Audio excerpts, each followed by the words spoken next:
இன்னொரு செய்தி என்னன்னு சொன்னா, வேள்விக்குடி அப்படிங்கிறது ஒரு கிராமத்தினுடைய பேரு.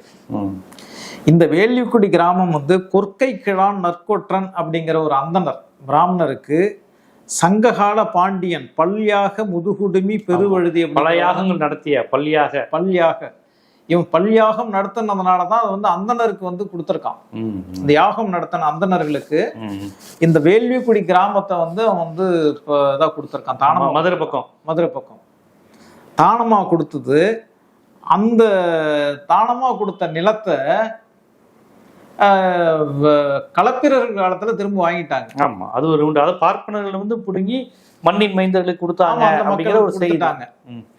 இப்ப இதுல என்ன நடக்குதுன்னு சொன்னா, இதுவே வரலாறு. வேள்விக்குடி செப்பேடுங்கிறதே வரலாறு.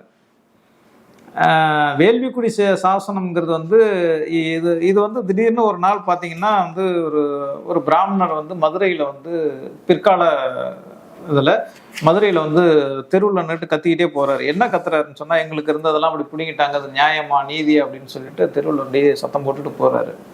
மன்னர் கூப்பிட்டு கேட்குறாரு, என்ன உனக்கு பிரச்சனைன்னு கேட்கும் போது, இது மாதிரி வந்து எங்களுக்கு வந்து எங்களுடைய முன்னோர்களுக்கு வந்து உங்களுடைய முன்னோர் கொடுத்த நிலம் இருந்துச்சு, அது வந்து களப்பிரர்கள் வந்து பிடிங்கிட்டு போயிட்டாங்க, இது நியாயமானு கேட்கிறாரு. ஓகே, பாண்டிய மன்னர்கிட்ட கேட்கும் போது, அந்த நீ சொல்றதெல்லாம் உண்மையா அப்படின்ட்டு அந்த மன்னர் கேட்கிறாரு. ஆமா உண்மைதான் அப்படின்னு சொல்லும் போது, அப்படின்னா அதுக்கான ஆதாரத்தை எடுத்துருவான்னு கேட்கிறாரு.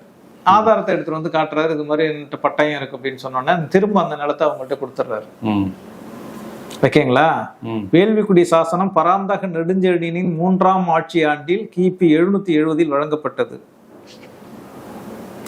வேள்விக்குடியை தானம் பெற்ற கொற்கை கிழானின் வழிவந்த நரசிங்கன் என்பவன் மதுரை மாநகரில் மனம் கொதித்து கூச்சலிட்டான். இது நான் சொல்றது வேள்விக்குடி செப்பேடுகள் ஒரு ஆய்வுங்கிறத வந்து திண்டுக்கல்ல இருக்கிற எம்வி முத்தைய அரசு கலைக்கல்லூரியினுடைய ஆய்வு கட்டுரை உள்ளது.